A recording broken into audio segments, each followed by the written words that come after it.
Hey everybody, it's Sloan here, back with another vlog entry on my junior web developer mission and adventure.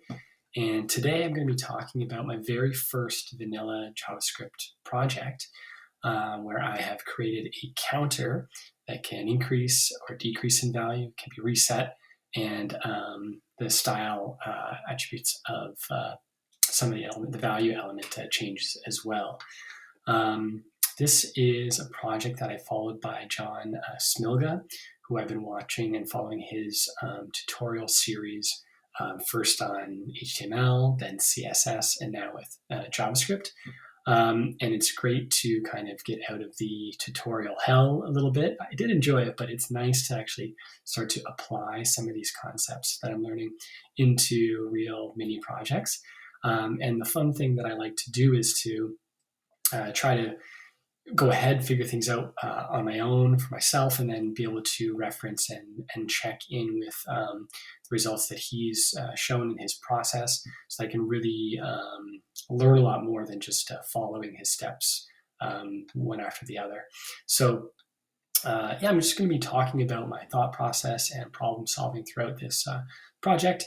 And we'll jump in. I'll start actually with the index HTML file, so you can see that within this, just a basic organization of the main element. Within the main, I have a div, container div, and within that, the heading of counter. Then the span I created for the actual value that's displayed.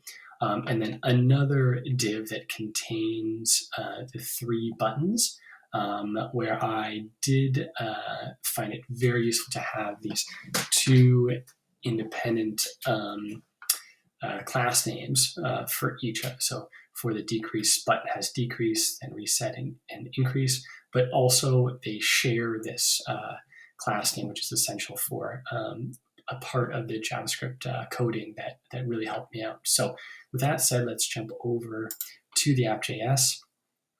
It is filled with notes. This is not ideal in terms of my tendency towards enjoying, very clean and beautiful, neat code.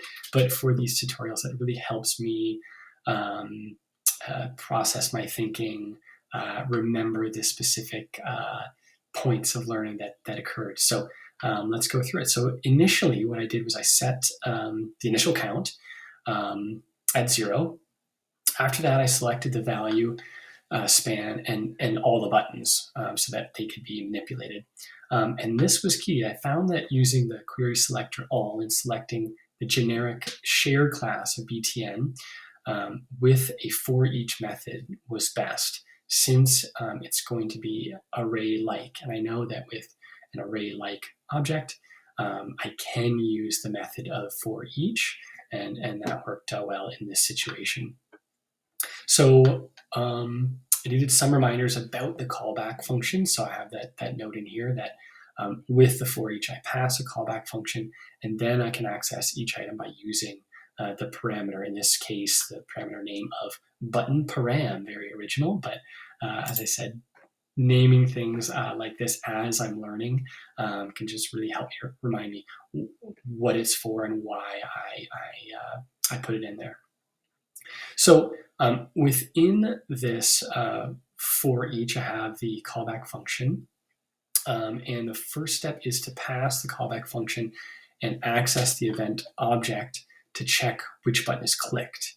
So that's what I did here. So when the event listener listens for a click, it will run this event function. And the first step after that is once a button is clicked, we want to save the class name of the specific button element within a variable. And in this case, I need that variable styles. Oh, I got 30 seconds, so let's finish this up. So then I run my if loops. So basically, if the styles contains decrease, the count is going to go down by 1. If it has increase, it goes up by 1. And the last remainder, I could have another if statement, but we know that the only one left is 0. After that, it's as simple as changing the values here. And that's about it for this time. See you next time.